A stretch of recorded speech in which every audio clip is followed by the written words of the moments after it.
mandibular. A princípio, não tinha critério para drenagem, mas ele seguiu sendo acompanhado na UTI, né? No dia 9, foi coletado hemocultura. Ele apresentou um pico febril e piora do quadro, foi coletada hemocultura, e no dia 10 saiu o resultado dessa hemocultura, que veio o Streptococcus alginus. Então, nesse primeiro dia, ele fez a primeira abordagem cirúrgica, né, no dia 10, só que no centro cirúrgico, na tentativa de intubar, ele tinha uma via aérea difícil, então aconteceu uma intercorrência e precisaram fazer uma tráqueo de urgência. E durante essa tráqueo, antes na intubação, ele broncoaspirou o pus. Então, foi uma complicação que aconteceu no centro cirúrgico, ele precisou receber 5 unidades de plaquetas e 2 plasmas. Aí, a partir do no dia 10, quando saiu o resultado da hemocultura, foi feita a troca do antibiótico, então ele passou a fazer uso de vancomicina e tazocin. No dia 13, aí a partir, quando retornou do centro cirúrgico, ele continuou piorando. No dia 13, ele fez um derrame pleural bilateral e evoluiu com uma mediastinite. Então, foi aí que no dia 13 ele fez a segunda abordagem, ele precisou fazer uma toracotomia e uma drenagem de tórax à esquerda. E já no dia 20, ele estava em POI de toracotomia poupadora anterolateral esquerda, mais uma decorticação e uma lavagem. Aí aqui eu trouxe para vocês a evolução dos exames. Então, no dia 6, quando ele deu entrada no hospital, aparentemente o sintoma que ele tinha era febre, né, e de alteração de exame, o que chamava a atenção era um leucócito alto, né. No dia 8, ele começou a evoluir com disfunção, então ele teve uma queda importante de plaquetas, que a princípio ele não tinha, então caiu para 83 mil, e ele continuou sendo acompanhado. Já no dia 9, ele teve queda de hemoglobina, uma queda mais acentuada de plaquetas, e o leucócito aumentou novamente. E começou a evoluir com um certo grau de disfunção renal ali, né? Que já dá para perceber, principalmente no dia 10, que ele já veio com uma create de 1,25 e a de entrada de 0,7, uma ureia de 120, leucócito ainda alto, de 14.480, a 12 mil plaquetas e queda de HB ainda. E no dia 11 ele já apresentava todos os exames alterados, né, esses marcados. Então, uma ureia alta, creatinina, leucócito ainda elevado, plaqueta de 31 mil e o HB ainda baixo. Eu coloquei aqui a evolução de quando ele voltou do centro cirúrgico na primeira abordagem. Então, ele veio sedado, né, em RAJ-5, fazendo uso de propofol, fentanil, midazolam, e uso de bloqueador neuromuscular a 20 ml hora para manter um RAJ-5. Ele, do ponto de vista hemodinâmico, ele já estava grave, instável, com uso de nora 24 ml hora, e um lactato que ele tinha de 9, evoluiu para 18. Do ponto de vista respiratório, ele já chegou com uma acidose respiratória importante, com um pH de 7,2, uma relação PF baixa de 136 e uma FI de 100%. Na parte renal, ele ainda apresentava bom débito urinário, porém com uma piora da função renal. Então, a create de 1,2 aumentou para 1,4, porém não tinha nenhum desequilíbrio hidroeletrolítico. Da parte hematoinfecciosa, ele continuava febril no pós-operatório, ele evoluiu para amanhã com episódio de bacteremia, e a hemocultura do dia 9 foi se diferenciando, com cálculos gram-positivos em crescimento, mantinha um sangramento ativo na região da tráqueo, e recebeu um concentrado de plaquetas também no dia. Aí foi feita a troca do antibiótico, que antes era ceftriaxona e clinda, e trocou para tazocin e vancomicina. Aqui eu trouxe na primeira parte, na verdade, atomo, mostrando já um espessamento, um abaulamento cervical, né, e um aumento de linfonodos. Aqui nas imagens ele veio com alguns drenos, principalmente dreno de Penrose na região cervical, que tinha bastante débito purulento, e dreno de mediastino também. Aí agora a Aline vai falar um pouquinho sobre a fisiopatologia da sepse e eu volto para falar um pouquinho sobre os cuidados de enfermagem.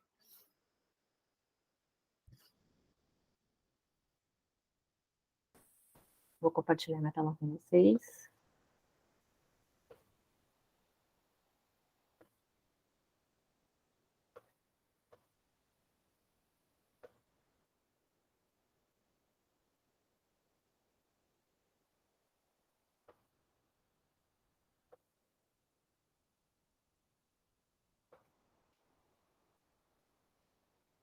Obrigada, Vitor. Quando a gente escolheu esse caso, na verdade, quando a gente escolheu esse tema, nós estamos no mês, né, que é o Dia Internacional de Sepsia, dia 13 de setembro, nós estamos no mês da sepsia, então, esse mês, na verdade, é o mês da sepsia, o mês da segurança do paciente. Na nossa unidade, a gente acabou fazendo os projetos de segurança do paciente, mas com certeza, mundialmente reconhecido, o Dia Internacional da Sepsia, ele é lembrado para a gente tentar olhar algumas coisas do nosso próprio serviço e entender a importância desse tema. O Vitor falou, é um tema bastante recorrente na nossa realidade, e a gente vai falar um pouquinho da real importância dele, né? A gente atende e cuida desses pacientes diariamente.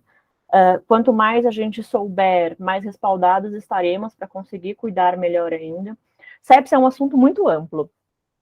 E quando a gente estava discutindo o que a gente ia tentar olhar para conseguir falar aqui, sepsia é uma aula tranquila de 6 horas, o que a gente vai falar em 10 minutos é algo que a gente vai tentar relembrar para sempre. Então, por que a gente precisa entender qual é o problema do paciente ter séptico e por que tantos dos nossos pacientes fazem sepse? E a gente escolheu uma das disfunções e tentar destrinchar uma das disfunções que é uma das responsáveis pela piora desse paciente, então corrobora aí para a piora e aumenta a mortalidade dos pacientes sépticos, e também porque foi uma das disfunções que o nosso paciente teve e também deixou aí todo mundo tentando entender o que estava acontecendo.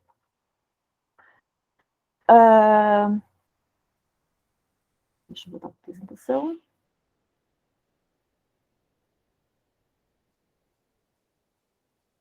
Para a gente entender, então, vamos entender um pouquinho da fisiopatologia do choque séptico, fisiopatologia do choque séptico e da coagulação intravascular disseminada em 15 minutos, tá bom? O paciente foi acometido por uma infecção. No caso do nosso paciente, ele tinha um abscesso perimidaliano, então ele tinha uma infecção de garganta comum, ele veio com uma infecção comunitária, na verdade. A gente pode expandir isso para as nossas infecções, então, por exemplo, um paciente já está internado na UTI, acometido por uma infecção secundária, então tem algum outro acometimento durante a internação. Nesse caso, ele veio com uma infecção comunitária, certo? Da casa dele, ele já procurou outro serviço com febre e com sinal claro de infecção amidaliana. Então, quando o paciente tem algum acometimento microbiano, a primeira coisa que o corpo faz é a ativação endotelial, tá bom? Ele vai a ativação endotelial porque é ali que ele vai liberar um monte de marcador. E ele vai liberar ali um monte de marcador para quê? Para conseguir recrutar toda a parte de defesa do nosso corpo, que é a célula branca. Quando a gente é acometido por algum agente microbiano também, a ativação da cascata de coagulação, que também é um fator de proteção do nosso corpo. Então, quando a gente sofre uma grande cirurgia, um grande trauma, um grande queimado, ou um paciente séptico, um choque séptico, a cascata de coagulação, principalmente o fator 12, é ativado também. A ativação endotelial, então, ela vai ser feita para ativar a citocina e mediador inflamatório, né? Então, ele tem um abscesso perimidaliano, o corpo precisa entender que ele precisa liberar um monte de defesa para aquela região. O que é esse monte de defesa? O que avisa esse monte de defesa são as citocinas e os mediadores inflamatórios. E quando eles chegam, ao mesmo tempo que eles chegam para combater, então, o que faz? A gente tem o vaso sanguíneo lá, a célula branca está dentro desse vaso, ela precisa dar um jeito de conseguir chegar no local onde está acontecendo a infecção, onde há o acometimento microbiano. Então, acontece uma vasodilatação, os mediadores inflamatórios fazem essa vasodilatação, há um mecanismo de diapedese, então a saída desse exército de células brancas, linfócitos, macrófagos, para tentar combater a infecção no local da infecção, mas a vasodilatação, ela acontece de forma sistêmica. E aí depois a gente vai entender por que a gente tem disfunção de múltiplos órgãos por causa dessa vasodilatação. Por outro lado, a ativação na cascata de coagulação, nos casos de uma fisiopatologia do choque séptico, ela é pró-coagulante, porque ela vai tentar combater esses pequenos espaços que a gente está fazendo de apedese, para fazer essa cascata, essa defesa chegar no local de infecção. E aí, só que ela tem a liberação ela começa a fazer um monte de trombo para tentar, ao mesmo tempo que a célula está tentando sair desse vaso que está dilatada, a cascata de coagulação está tentando cobrir esses espacinhos que estão sendo abertos e lesionados por essa vasodilatação. Os dois mecanismos de vasodilatação por ativação endotelial e de coagulação intravascular vão gerar hipoperfusão. Por quê? Se eu tenho uma vasodilatação, eu não tenho força o suficiente para conseguir fazer esse sangue chegar no órgão-alvo. Né? A gente dá o exemplo de um canudinho. Então, passar água num canudinho mais apertado, menor, é mais difícil. Eu preciso fazer mais força. Então, a velocidade que a água chega, né? Quando eu ocluo um pedaço da mangueira, por exemplo, para regar a planta, né? A água chega com mais força ali na planta. Então, quando eu tenho um vaso que é mais constrito, eu tenho mais força para conseguir chegar. Então, trocando em miúdos, eu melhoro o meu débito cardíaco dessa forma. E eu melhoro o meu débito cardíaco quando eu mantenho pressão arterial. Se eu não mantenho pressão arterial, é porque eu tenho vasodilatação e hipoperfusão, certo? Aí a gente vai entrar no tratamento, depois o Vitor vai falar um pouquinho melhor para a gente, mas das drogas vasoativas e tudo mais. Por outro lado, eu também tenho um outro mecanismo que diminui a chegada de sangue no órgão-alvo. Agora, não por falta de força de chegar, mas por obstrução. Porque eu tenho essa ativação de cascatas de coagulação e eu tenho obstrução em algum nível. Então, vamos lá. Eu tenho a vasodilatação, que é intensa, né? Então, já tá com... Isso é a fisiopatologia do choque circulatório. E a gente vai entender por que a gente não pode deixar isso chegar lá e como que a gente monitoriza, tá bom? E eu tenho a coagulação intravascular também acontecendo. Tudo isso gera hipoperfusão, como a gente já discutiu. Quando eu tenho hipoperfusão, se eu não consigo fazer chegar sangue, seja por uma questão obstrutiva na coagulação intravascular, seja por uma questão relativa na vasodilatação, então o sangue até chega, mas não chega com a força adequada, eu não consigo fazer aporte de oxigênio. Quando eu não faço aporte de oxigênio, eu tenho toda a alteração do metabolismo celular. Todas as células do nosso corpo, elas funcionam fisiologicamente de forma aeróbica, elas precisam de oxigênio para funcionar.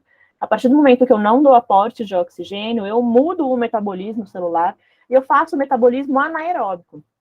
Quando eu faço o metabolismo anaeróbico, ele muda, né? Se a gente lembrar lá, todo mundo deve ter visto o ciclo de Krebs, e aí, quando a gente muda o metabolismo celular, a célula funciona de outra forma. A gente consegue fazer a anaerobiose por um período curto de tempo, né? Então, sei lá, um atleta de alta performance e tudo mais faz a anaerobiose durante um curto período de tempo, a célula fica ali tentando se reabilitar. Mas quando eu mantenho isso por um longo tempo, o que começa a acontecer? Liberação de histamina, aumento de radicais livres de oxigênio. Quando eu aumento o radical livre de oxigênio, porque esse é o resultado do metabolismo anaeróbico que está acontecendo ali dentro da célula, faz uma acidez dentro da célula. Além do mais, além da acidez dentro da célula, eu começo a aumentar a acidez fora da célula. O que é aumentar a acidez fora da célula? Que é esse excesso de H+, o lactato. Eu tenho um paciente que começa a fazer acidose. Veja bem, o corpo não consegue funcionar, qualquer mínima alteração que eu tenho no pH, no sangue, é super sensível, e aí eu vou ter todo um desequilíbrio sistêmico. O excesso de lactato, o excesso de H+, que é extracelular, também vai causar uma acidez intracelular. Além do mais, ele diminui a formação de ATP. ATP, vamos lembrar, é a energia que a célula precisa para continuar produzindo. Isso eu estou falando de todo o corpo, de qualquer célula que esteja nesse corpo. Seja ela cerebral, seja ela renal, seja ela de qualquer lugar, vai precisar fazer este mecanismo para funcionar. O corpo precisa de ATP, ATP é a energia, tá bom? Então, quando ele faz energia, a célula precisa dessa energia para conseguir fazer falha na bomba de sódio e potássio. O que é bomba de sódio e potássio? Na membrana celular, a bomba de sódio e potássio, ela faz troca desses íons, por isso que isso sempre precisa estar em equilíbrio, para simplesmente ela dar algum comando. Então, quando eu estou falando de músculo, por exemplo, a bomba de sódio, potássio, ATPase está pedindo para fazer contração muscular. Quando eu falo de célula nervosa, eu estou falando de terminação nervosa, então eu estou falando de um comando nervoso. Quando eu falho essa bomba, eu não tenho mais. Então, eu tenho lá, o paciente vai começar a fazer rebaixamento do nível de consciência, o paciente, lá na célula renal, é um paciente que vai começar a diminuir a filtração glomerular, e eu tenho um acúmulo de sódio intracelular. Sódio intracelular faz edema, né? O sal puxa água. Se ele está dentro da célula e ele deveria estar fora da célula, lembra? O sódio fica fora da célula, o potássio fica dentro da célula. Quando eu acumulo sódio fora da célula, eu tenho esse edema celular.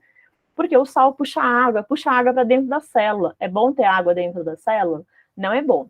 Dentro da célula tem uma mitocôndria. Lembra que é a que produz energia. Se a mitocôndria não está funcionando, eu diminuo a função mitocondrial, eu diminuo ainda mais a formação de ATP, eu não tenho energia, eu rompo as membranas das estruturas que estão dentro da célula, como, por exemplo, o lisossomo. O lisossomo é o intestino da célula. Ali está acumulado todas as toxinas. Se eu romper o lisossomo, eu começo a fazer morte celular.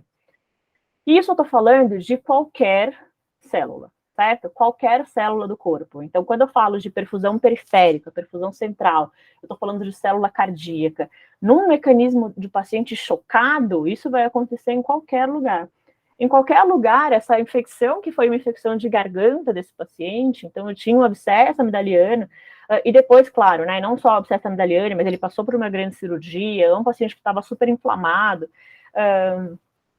essa vasodilatação que foi ocasionada, né, porque precisou recrutar esse monte de célula branca e essa coagulação intravascular, gerou no final de tudo isso, porque eu não consegui garantir o aporte de oxigênio para esse paciente, no final ele gerou morte celular. Uma célula que morre, né, qualquer célula que morre, ela libera uma cascata, e aí entra em outra fisiopatologia, mas é a cascata do ácido araquidônico. Então, quando uma célula morre, ela encosta na célula do lado e a outra célula fala, eu vou morrer também antes que eu seja morta. Então, todas as células que estão ao redor daquela célula que morreu, ela começa a morrer também. Então, o que eu preciso fazer quando isso começa a acontecer? Melhorar o aporte de oxigênio. Como que eu melhoro o aporte de oxigênio? Pensando no paciente que está séptico, primeiro eu vou tratar a causa base, que é a sepse, vou dar antibiótico, vou resolver, e eu preciso fazer esse sangue chegar lá. Enquanto a célula continuar sem oxigênio, as células vão continuar morrendo, certo? Então, eu faço o oxigênio chegar. Eu vou garantir o aporte de oxigênio, então eu vou garantir uma ventilação adequada, eu vou garantir a pressão arterial desse paciente, eu vou garantir que esse paciente tenha uma volemia adequada. Por quê? Eu sei que quando essas células estão morrendo, e elas estão morrendo, isso vai traduzir para mim no monitor e ali na beira do leito como a falência múltipla de órgãos desse paciente. Qualquer órgão. Qualquer órgão. Então, o paciente que faz oligúria é um paciente que está acontecendo tudo isso que a gente falou aqui lá na célula renal. O paciente que fica rebaixado, está infectado e rebaixado, é um paciente que faz tudo isso em órgãos de sistema nervoso central. A gente sabe, né, idosos, por exemplo, que fazem infecção urinária e comumente ou ficam rebaixados, ou tem alguma alteração do nível de consciência, ficam mais confusos e tudo mais. Isso é a fisiopatologia do choque circulatório, tá bom? A partir do momento que eu falo que o paciente está em choque circulatório, então ele está em choque séptico, é porque ele precisou de algum tipo de droga vasoativa, tá bom? Antes de tudo isso, o mecanismo de sepse está acontecendo e ele pode ser responsivo a volume. Então, eu dou volume para esse paciente, eu tento aumentar, expandir essa quantidade de sangue, né? Na verdade, eu estou dando volume para manter o débito cardíaco, vai ser um sangue mais diluído, mas eu mantenho esse débito para conseguir garantir o quê? Aporte da célula lá no final. E aí, dentre todas os mecanismos de falência e tal, e que a gente pode tentar concluir, né, de disfunção que a gente pode tentar concluir da sepse, vamos falar um pouquinho sobre a coagulação intravascular disseminada, porque chamou muita atenção. Um paciente muito jovem, febril, com foco infeccioso muito claro e com uma plaqueta despencando nos primeiros dias. É muito estranho. Óbvio que a gente faz um diagnóstico diferencial e a gente vai tentar pensar em algumas coisas hematológicas também, algum tipo de doença hematológica, de produção plaquetária.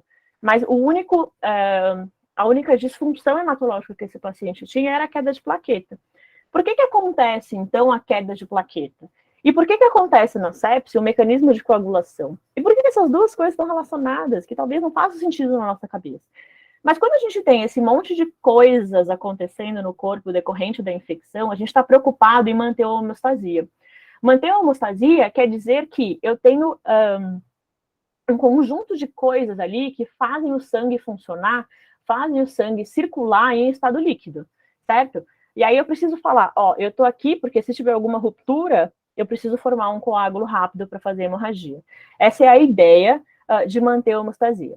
Num caso que eu tenho um paciente que é vasodilatado e está cheio de mediador inflamatório, as plaquetas vão tentar fazer ali algum tipo de tampão para tentar manter essa homeostasia. Poxa, tem sangue demais, tem célula demais saindo daqui. Eu preciso tentar manter algum tipo de proteção dessa célula. Então, o que ele vai tentar fazer? Vasoconstrição. Então, a ativação da cascata de coagulação também ajuda a tentar fazer vasoconstrição e tentar manter esse sangue chegando no órgão e manter o aporte de oxigênio. Eu formo um tampão de plaqueta ou um coágulo e eu começo a crescer tecido fibroso. A ideia é essa, a lesão vascular libera ali dentro, né, dentro da luz do vaso, a endotelina, a primeira camada ali da luz do vaso, vai fazer vasoconstrição para tentar diminuir essa perda sanguínea. Olha que coisa maravilhosa, que inteligente que esse corpo é, todo vasodilatado, porque ele precisa fazer esse glóbulo branco chegar no foco infeccioso, mas ao mesmo tempo, essa ativação também ajuda a contrair um pouco o vaso, e a vasoconstrição vai ajudar o sangue a chegar mais forte no órgão e eu não ter disfunção. No segundo momento, ele começa a fazer um tampão plaquetário, né? Por quê? Eu já destruí o endotélio, ele está tudo aberto, né? Está todo vasodilatado. Eu começo a expor a matriz subendotelial, e aí eu começo a fazer lesão. E aí eu libero um substrato, que é um fator de von Willebrand, então é tipo uma cola, que ele vai tentar fazer uma paredinha ali para tentar manter aquele sangue continuar correndo ali em estado líquido, sem extravasar para onde ele não deveria estar extravasando, apesar de ser um mecanismo de defesa, tá bom? As plaquetas começam a se agregar ali, então. Quem forma este coágulo para tentar, ao mesmo tempo que o sangue está abrindo esse vaso para fazer o glóbulo chegar lá, esse mecanismo de homeostasia da cascata de coagulação está tentando produzir um monte de coágulozinhos para tentar tampar esses espaços que estão abrindo ali no endotélio, tá bom? E aí eu libero ali, então eu ativo todo um outro lado da cascata de coagulação, a via extrínseca. Essa lesão dentro do vaso causou tudo isso. E aí eu tenho um mecanismo de coagulação intravascular disseminada, tá bom? A coagulação intravascular disseminada, ela é um processo intermediário ali, ela não é uma doença, ela é uma síndrome. Então, quando eu tenho um processo de hipoperfusão pelo choque séptico, ele é piorado pela coagulação intravascular disseminada. Eu não tenho um mecanismo de conseguir diferenciar a coagulação intravascular disseminada, a não ser a queda de plaqueta. Então, isso era muito claro para a gente. E tem alguns mecanismos de monitorização hemodinâmica, como o SDF, que eu faço microcirculação, e aí eu consigo ver a formação, por exemplo, de microtrombos, tá bom? E é por isso que acontece, o paciente começa a ficar plaquetopênico numa fase da sepse, porque eu começo a ter esse estado de hipercoagulabilidade. Eu preciso recrutar um montão de plaqueta para ele fazer esses trombos. Ele forma esse trombo, ele gasta a plaqueta, certo? Então, eu posso ter um paciente que, num primeiro momento, ele tem um quadro de hipercoagulabilidade com uma plaqueta diminuída. Só que, ao mesmo tempo que ele está formando esse trombo para tentar proteger o meu endotélio, ele está deixando o paciente exposto a outros tipos de sangramento, certo? Então, aonde ele está fazendo a lesão nos órgãos-alvo, ele está tentando impedir fazendo essa colinha aí dentro do endotélio. Mas ele deixa o paciente plaquetopênico, porque ele está gastando muita plaqueta, e ele acaba deixando o paciente exposto a outros tipos de sangramento. E quais são os efeitos da coagulação intravascular disseminada? Aqui é só um dos artigos, milhares. Esse é no COVID, que a gente teve os pacientes fazendo CIVD e sangrando muito. Essa é a diferença entre os pacientes que sobreviveram e não sobreviveram. E a maioria dos pacientes que não sobreviveram tinham, por exemplo, um dedímero muito aumentado. E no estudo também, esse foi um estudo bem no começo do COVID, também tinham plaquetopenia. tá? Então, os pacientes que fazem CIVD e fazem essa fase de plaquetopenia e aumento do risco de sangramento na sepse, eles morrem mais do que os pacientes que não fazem CIVD, certo? Então, o nosso paciente era super grave, um paciente super jovem, com todo o quadro séptico, todo febril, leucocitose e plaquetopênico, que indica uma gravidade bastante grande para esse nosso paciente. Depois ficou tudo bem, a gente vai tentar discutir um pouco, né, de como está sendo manejado, como que eu manejo a CIVD com tromboprofilaxia. Então, a queda de plaqueta, obviamente, um paciente que, no momento que ele chegou com uma plaqueta, acho que foi 12 mil, eu não vou usar a tromboprofilaxia, porque eu vou expor esse paciente a maior sangramento, eu vou tentar manejar a CIVD de forma clínica, né? Então, tentando olhar se ele não tem obstrução periférica, tentando olhar se ele não tem hipoperfusão, que eu não estou conseguindo rastrear. Mas a partir do momento que ele começar a recuperar, eu trato o CIVD com tromboprofilaxia, tá? Começo a olhar se tem suspeita em órgãos-alvos, então em outros órgãos, esse paciente teve lesão renal, ele pode ter tido lesão pulmonar.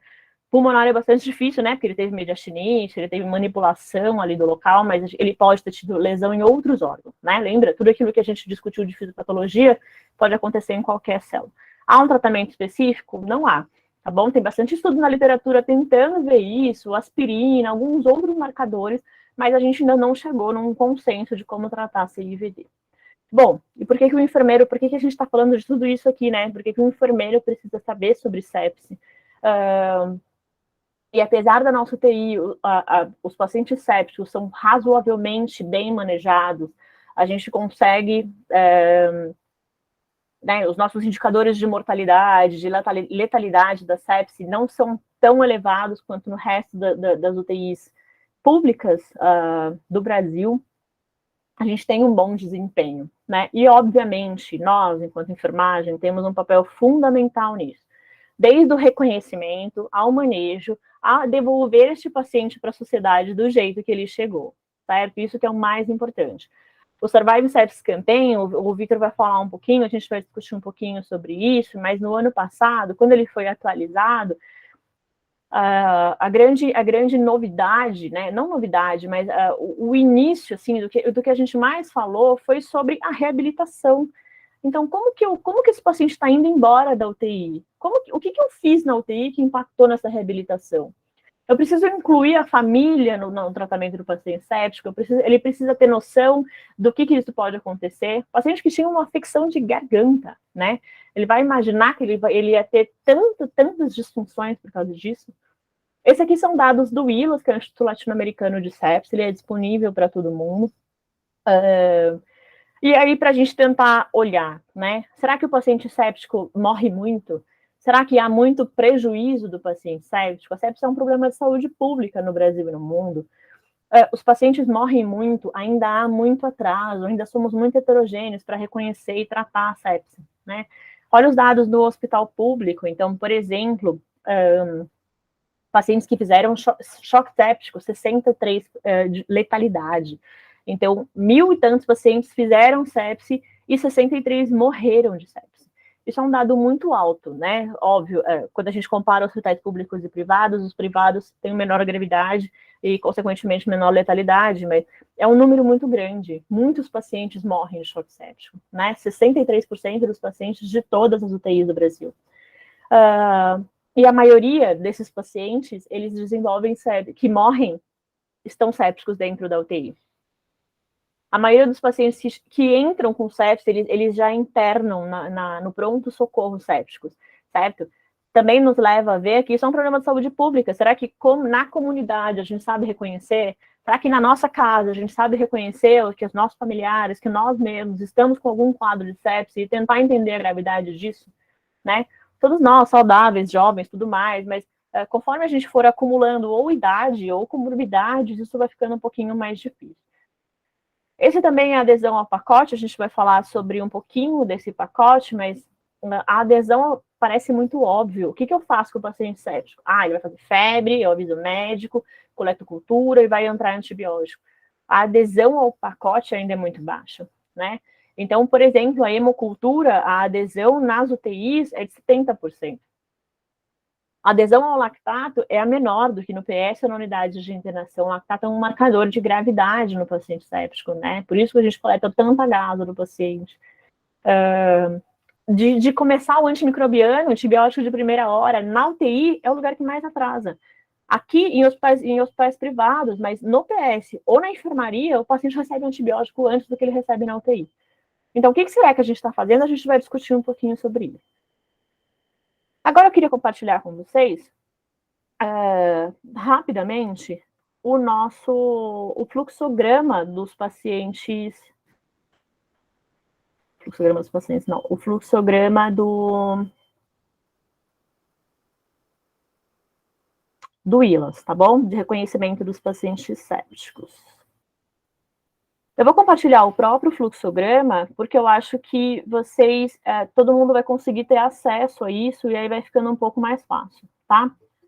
Esse é o fluxograma de triagem para pacientes com suspeita de sepse.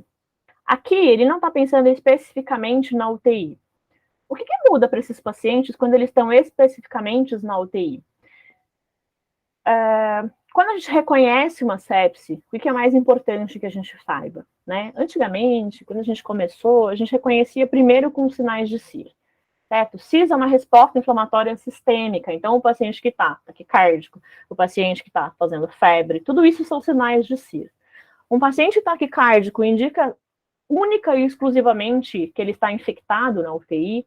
Não. A taquicardia fica muito mais difícil de olhar. Um paciente, por exemplo, que sofreu uma grande cirurgia, está queimado, qualquer outro tipo de grande manipulação, é um paciente que fica difícil da gente conseguir triar estes sinais, né? Então, o que a gente olha? O paciente começou a apresentar disfunção orgânica, ele está hipotenso, ele teve alteração do nível de consciência, que é essa tabelinha aqui do lado. Ele piorou a parte ventilatória, ele caiu saturação, ou ele teve algum sinal de dispneia importante, e ele diminuiu a diurese em meio ml por quilo-hora. ml por quilo-hora porque é importante, né? Assim, 500 ml de xixi para alguém que pesa 200 quilos e para alguém que pesa 50 quilos é completamente diferente. A gente precisa ter essa noção e este nível de refinamento enquanto enfermagem para a gente tentar olhar se isso é uma disfunção orgânica ou não. Ele teve essa disfunção e 2 sinais de CIRS. Então, ele ficou taquicárdico, ele ficou febril, ele ficou taquipneico. Ele teve leucocitose, ou leucopenia, ou leuco subiu, ou leuco caiu. O Vitor trouxe para a gente que o paciente ficou com leucocitose, mas vamos olhar o perfil do leucograma inteiro. Ele teve desvio à esquerda, ele está liberando células JOLM, ele está tão infectado que ele não está dando tempo de produzir outros glóbulos brancos. Aí o que eu faço? Qualquer pessoa da equipe multidisciplinar pode identificar sepse, não só enfermeiros, não só enfermagem, mas com certeza nós estamos 24 horas dentro da UTI, na beira do leito, do lado do paciente, nós somos a equipe mais capacitada para conseguir reconhecer, e nós estamos falhando nessa parte. O diagnóstico de sepse tem demorado demais. Aí o que eu faço? Eu vou avisar o médico. A partir do momento que eu aviso o médico, eu tenho que avisar o médico com todos os sinais e sintomas. Ele estava hipotenso, e eu também chequei o exame laboratorial, que ele teve alteração de creatinina, ou que eu já tenho uma gase, ele aumenta o lactato, ou que ele está plaquetopênico, a gente não nos chama atenção a plaquetopenia para sepse. Aumentos de bilirrubinas pode indicar uma falência hepática, né? Falência de múltiplos órgãos, aquela monte de coisa que está acontecendo nas células morrendo, pode ser célula pancreática. Quando eu aviso o médico, aí ele vai avaliar o paciente e ele vai ver se tem foco suspeito ou não. Aqui, só por curiosidade, né? Assim, é muita coisa para a gente conseguir falar, mas em 2021, o Surviving Sepsis ele dividiu em sepse possível e sepse provável. Sepse provável eu tenho provas de dizer que é sepse. Como que eu provo que é sepse? Eu tenho provas mais contundentes se o paciente tiver algum fator de risco. Então, ele é idoso, ele é imunossuprimido, antibiótico, coleta lactato, cultura, antibiótico de primeira hora. É sepse possível? Ele fez disfunção, mas ele me confunde, porque ele não é um idoso, ele não está imunossuprimido, e ele não tem um foco tão evidente quanto o nosso paciente tem, ele é uma sepse possível. Eu ganho um tempo para fazer o diagnóstico diferencial, mas eu continuo vigiando esse paciente com o mesmo rigor, certo? vigiando sinais vitais, vigiando diurese, vigiando nível de consciência, exames laboratoriais, perfusão periférica, tudo isso, tá bom? A sepse foi confirmada, aí eu passo por uma segunda parte, que também é muito nossa, que é de manutenção ou escalonamento do antibiótico, certo? Eu faço isso junto com a equipe médica. Esse eu posso até mandar para vocês depois, mas o fluxograma do ILAS fica disponível no site para todo mundo conseguir acessar, tá bom? E era isso. Vou colocar aqui para apresentar. Sim.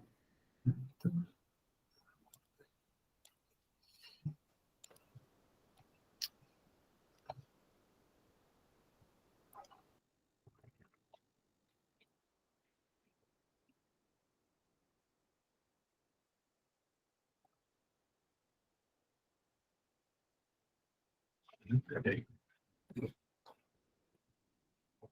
Acho que foi.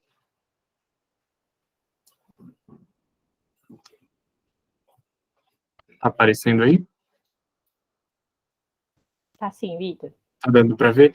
Então, ressaltando isso que a Aline falou, eu trouxe aqui algumas recomendações da última atualização do Surviving Sepsis, e a primeira recomendação, que é uma das mais importantes, é que a gente faça o rastreamento da sepse, né?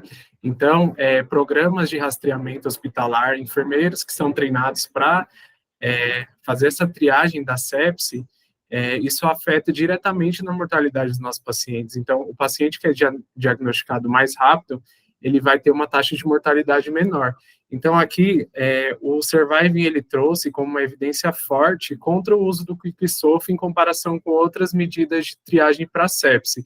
Então, o Quicksolve, ele foi por muito tempo usado como uma forma para diagnosticar sepse, porém, ele não se mostra tão efetivo para fazer essa triagem pela sua sensibilidade e pela sua especificidade também. Então, ele a última atualização, ela traz essa comparação com as outras ferramentas no paciente com sepse ou choque séptico. Então, a gente precisa olhar mais para o paciente, ver quais sinais de sepse ele está apresentando, e não só se basear numa ferramenta de triagem. Em relação aos cuidados, principalmente falando do bundle de primeira hora, a gente ainda tem a coleta de lactato, como é considerado uma recomendação fraca, porém ainda é muito utilizada para fazer o manejo da sepse. Então, como está indo a evolução desse choque séptico? Em segundo, para fazer a ressuscitação volêmica, a infusão de cristalóides 30 ml por quilo, ou ringer lactato ou soro fisiológico, em até 3 horas. Nessa última atualização veio como um grau de recomendação fraco, porém ainda é muito utilizado para fazer esse resgate, porque é o que a gente tem, né? E principalmente o ringer lactato, que se demonstrou um pouco mais efetivo do que o soro fisiológico, mas ainda é contraditório nos estudos, né? Em relação à coleta de hemocultura, a atualização, ela manteve o grau de evidência que vinha trazendo nas outras publicações, e é indicado que a hemocultura ela seja coletada em até 45 minutos, para que não atrase o tempo de infusão do antibiótico. E junto com a antibiótico terapia de primeira hora, que tem um grau de recomendação forte. Então, eu preciso fazer essa coleta de hemocultura, lembrando que a gente sempre faz a coleta de 2 sítios diferentes, por recomendação da Anvisa, né, para diminuir o risco de contaminação da amostra, e realizar esse antibiótico de primeira hora, na maioria das vezes um antibiótico que cubra a maioria dos micro-organismos, e depois que sai o resultado da hemocultura, fazer essa triagem, né, se é necessário manter o mesmo antibiótico, escalonar ou fazer alguma alteração. Em segundo, outra coisa que é muito importante é a titulação de droga vasoativa. Então, a noradrenalina ela ainda é a primeira droga de escolha no choque séptico, em comparação com outras drogas, e veio como um grau de recomendação forte. Então, nós da enfermagem, que ficamos o maior tempo ali na beira do leito, a gente sempre faz a titulação dessa droga, e a nossa função também ver como está evoluindo, se está aumentando demais a vazão de noradrenalina, se precisa associar alguma outra droga vasoativa, e observar também sinais de hipoperfusão nesse paciente. Então, tempo de enchimento capilar, se o paciente apresenta cianose de extremidades, tudo isso é muito importante também para rastrear a evolução do choque séptico. Ainda a meta de PAM. é indicado uma PAM de 65 a 70 nesses pacientes, que veio com um grau de evidência forte em comparação com outros valores de PA, 80, 85. Então, ainda é indicado que se mantenha uma média ali de pressão entre 65 e 70 nessa última atualização. Outra coisa que é muito importante, principalmente pelo uso das drogas vasoativas, é monitorar a frequência cardíaca. Além disso, a gente precisa também rastrear como que está a evolução desse paciente. O paciente tem desconforto respiratório, ele está tendo queda de saturação, isso é muito importante também para a gente poder fazer esse rastreamento. Em relação aos exames laboratoriais, como a Aline já trouxe, coagulograma, o nível de plaqueta, se ele está fazendo uma coagulação intravascular disseminada, se ele está tendo queda de HB, a gasometria, como que está a relação PF, o paciente está evoluindo com piora da acidose, tudo isso a gente tem que ficar muito atento. O lactato, como que está a evolução do lactato? Está regredindo? Está aumentando? Leucócito, está diminuindo? Como que está o grau de infecção desse paciente, né? Tem desvio à esquerda, à direita?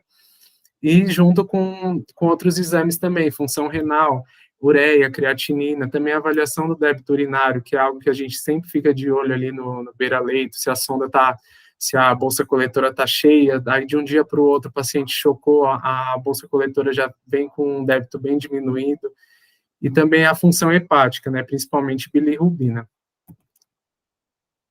Em relação à avaliação neurológica, a gente sempre precisa também fazer a avaliação do nível de consciência do paciente com suspeita de sepse. Assim, de todos os pacientes, né? Mas o paciente que ele evolui com choque séptico, a gente precisa estar atento. Então, principalmente ali antes de estar sedado, o paciente pode dar sinais, né, de que ele está piorando. Então, confusão mental, estupor, ele pode evoluir tanto com agitação ou letargia, dependendo ali da fase da sepse, e também, principalmente, o delírio, mas mais frequente em idosos também, que é um sinal muito importante de alteração neurológica na sepse.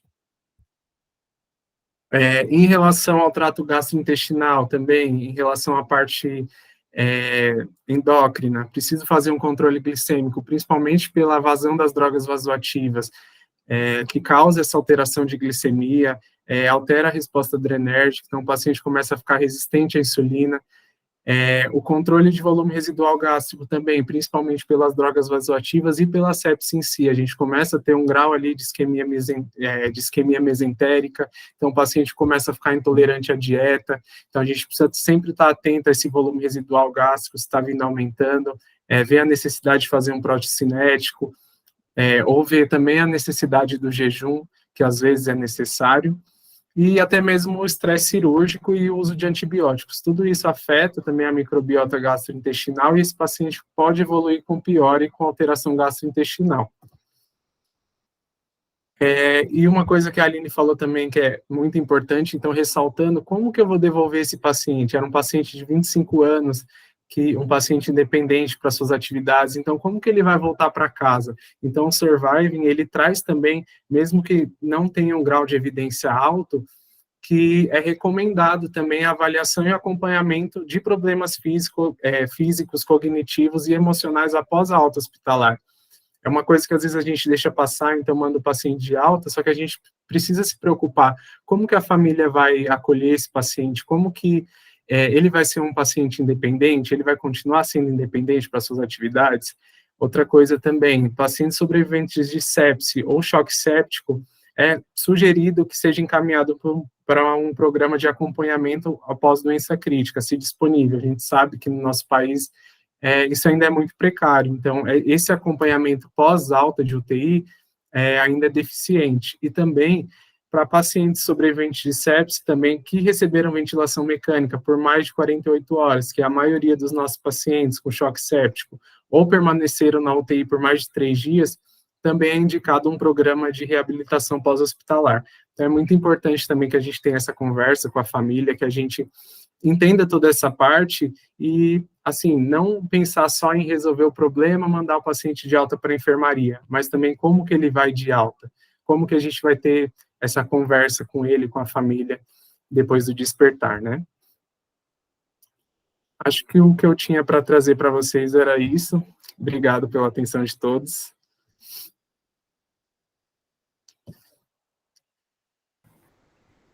Muito bom. Vamos tentar discutir alguns pontos. Eu queria ouvir, né, a Letícia, nossa R1, cuidou do nosso paciente durante alguns dias. Lê, se você tiver alguma coisa para falar, fica à vontade, senão a gente discute alguns cuidados, tá bom? Oi, gente, tudo bem? Queria dizer que foi muito boa a apresentação, muito elucidativo. Fiquei, assim, raciocinando e pensando todos os passos que foram acontecendo enquanto eu cuidava dele. E muita coisa, querendo ou não, acabou passando despercebido, até porque esse é um caso muito grave, ele tinha muita demanda, mas foi sensacional, ainda mais o esclarecimento sobre CIVD. Foi uma discussão que a gente até teve, a beira-leite, e agora instalou assim, eu falei, meu Deus, teve queda de plaqueta na nossa cara e ninguém chegou a pensar, né? Claro que posteriormente sim, mas de imediato não. Então, fiquei muito feliz com a apresentação, foi sensacional, gente, parabéns. Boa noite Obrigada, a Lê. todo mundo. Meu, incrível. Queria parabenizar a Aline, o Vitor, o caso bem conciso, muito bem explicado. Não tem nem o que falar, né, amiga? Das suas aulas são incríveis. Gente, eu acho que é realmente isso, é pensar na nossa atuação durante um paciente séptico. A gente tem que sempre pensar uma coisa a mais do que a gente pode fazer, né? Uma coisa que eu e a Aline, a gente estava conversando recentemente, até com os residentes, é sobre essa questão. O que significa o enfermeiro estudar sobre isso, entender essas coisas, falar sobre essas coisas, e realmente a diferença está nos detalhes, né? Então, ser um enfermeiro melhor nem sempre é todo aquele glamour, aquele brilho, e sim pensar nos detalhes que realmente podem proteger o nosso paciente e fazer a diferença para a nossa assistência, né? É meio difícil a gente não viver com glamour, status e fama e tudo mais. Só que eu acho que ser um bom enfermeiro independe de tudo isso. Então, acho que a gente sempre pode fazer alguma coisa a mais. Parabéns para vocês, viu? Obrigada. Eu acho que é isso, é perfeito, assim. A gente faz um trabalho incrível, assim. Eu acabei não trazendo por uma questão de tempo mesmo, mas o enfermeiro é a diferença entre a qualidade da assistência e a falta de qualidade da assistência, né? É a diferença entre um paciente que sobrevive e um paciente que não sobrevive na UTI.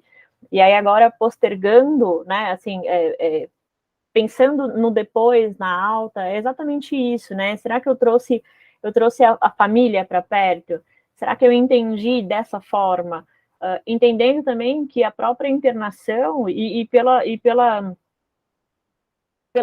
pelas coisas que acontecem na internação iatrogênicas, de repente, pelas coisas que acontecem inerentes ao tratamento, pelo uso de antibiótico, pelo uso de droga, é um paciente que faz, por exemplo, síndrome de estresse pós-traumático da internação, né? Será que eu preparo a família para isso? Pacientes sépticos fazem mais, paciente que usa séptico, que usa ventilação mecânica mais ainda.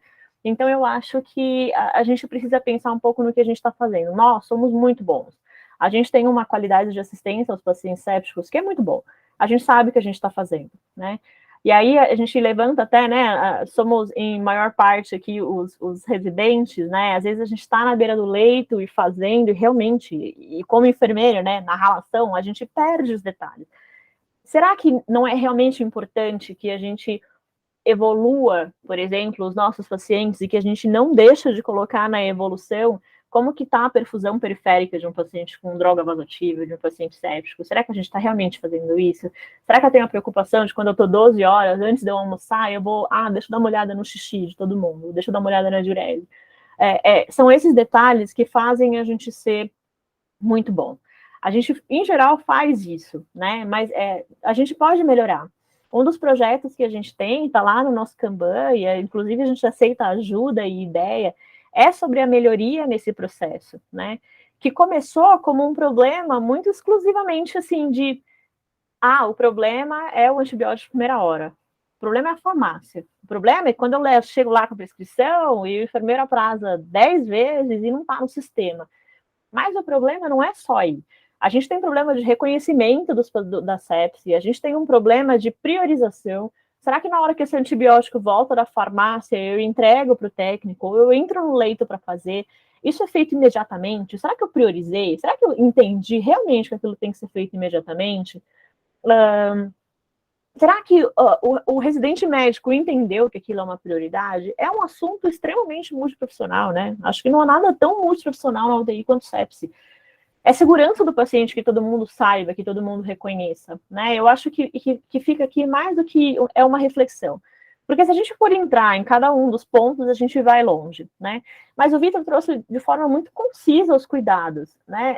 Quando a gente fala de cuidados de enfermagem, quando a gente vai fazer uma prescrição e cuidar, o que a gente está procurando?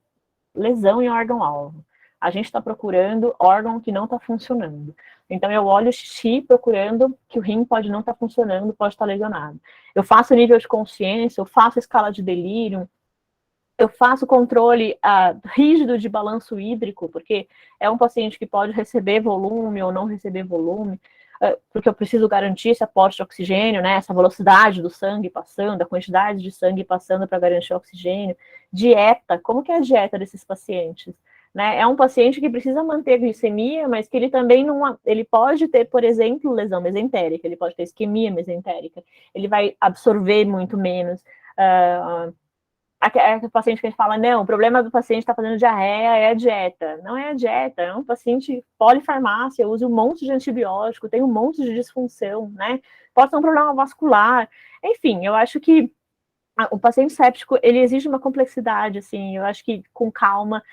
Eu esqueci de dizer que a aula está sendo gravada e a gente vai disponibilizar, né? Depois eu encaminho o link quando estiver tudo prontinho. A gente coloca lá no YouTube, mas e aí a gente destrinchar esse tipo de cuidado, né? Olhar esses cuidados, e eu acho que eu não teria mais nenhum para acrescentar nos cuidados que o Vitor falou, baseado no Survive Sepsis, mas será que a gente está colocando tudo isso na nossa prescrição de cuidados, né? Será que a gente está realmente pensando nessas lesões? Enfim, Vitor, muito obrigada. Eu adorei a apresentação, adorei a maturidade, né? Muito legal ver os meninos evoluindo e a maturidade da apresentação. Se alguém tiver mais alguma pergunta, alguma coisa para contribuir, fica à vontade.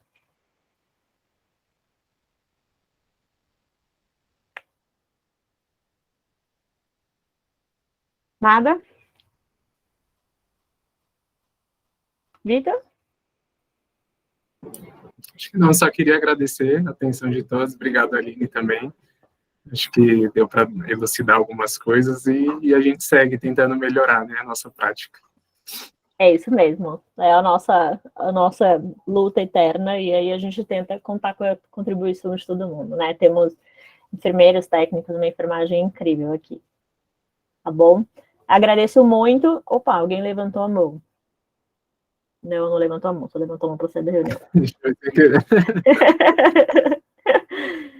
Obrigada, gente. Obrigada a participação de todo mundo. A gente espera vocês. A gente está sempre tentando fazer o BOP na última quarta-feira do mês. Vamos tentar manter essa frequência. Convidar outros enfermeiros, né? Agora ficou mais em cima da hora. Eu trouxe a apresentação para vocês. Mas a ideia é que todo mundo consiga participar, contribuir aqui, né? A gente quer essa discussão mais rica. E obrigada pelos residentes por sempre apresentarem o caso. Tá bom? A gente encerra por aqui. Muito boa noite e obrigada para todo mundo.